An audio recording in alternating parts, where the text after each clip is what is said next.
Welcome to 5 Minute Marketing, where every week we discuss a topic, tactic, or trend in just 5 minutes so you can optimize your marketing strategy on the go. Today, we're going back to one of my most popular topics on the podcast. So it was actually the first episode. I talked about chat marketing, which is one of, I think, the most up-and-coming strategies that you can add to what you're currently doing on social to increase engagement, lead generation, sales, all of that. So that episode was incredibly popular, which is why I wanted to kind of circle back on the topic, but talk about a lot of the mistakes I see people make when they're trying to DIY their chat marketing strategy, specifically in ManyChat. But before we get into today's episode, I'm Maddie Boumé, the founder of Live Like Mad. Make sure to connect with me on Instagram and TikTok at livelikemad.co. So the thing I have learned in all of the automations I've built in ManyChat is it is truly like a learning through trial and error type of platform at times.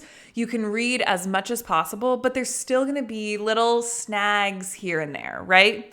But there are a few key fundamentals that are incredibly important for you to know so you stop running into these issues again and again. I'm going to go through the 3 I see most often, but if you are someone who is already kind of like, okay, I want to get into chat marketing, I'm not sure how to start, and you just kind of need an introduction, head to the show notes or the description so you can download my free guide, which is an introduction to ManyChat triggers and keywords. And I also go through a lot of troubleshooting tips as well. The first mistake I see people make is they don't have the automation built when they go to post the content. Building the automation can take time. So waiting until you've posted your content is not a great idea, especially if you have a large and engaged audience, because they're going to be commenting right away and you are going to have to manually deal with all of that.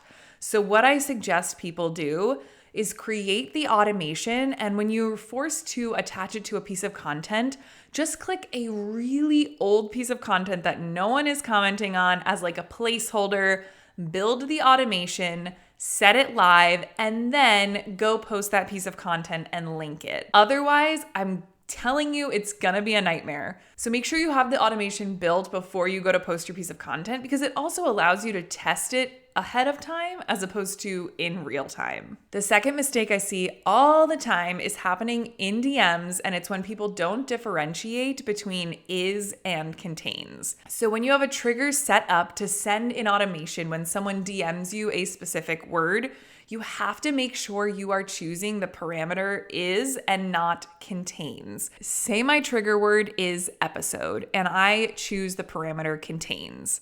What's gonna happen is someone could say, hey, oh my God, I loved last week's episode. It was so good, blah, blah, blah, blah, blah. And that ManyChat automation is literally just going to trigger in the middle of that conversation when that person clearly did not want to receive that automation.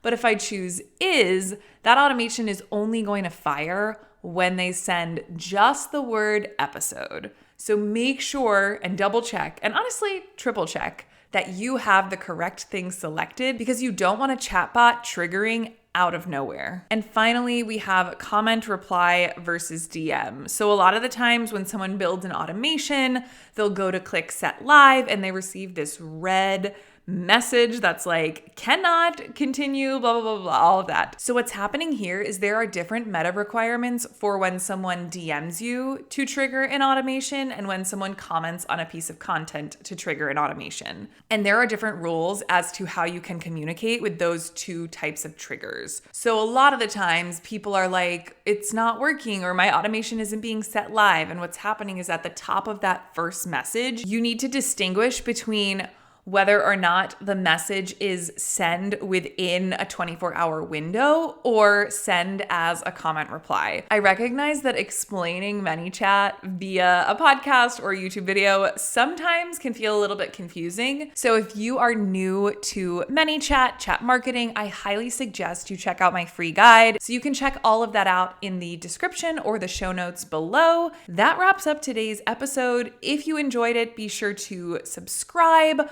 follow the podcast on whatever platform you're listening on, and stay tuned for next week's episode.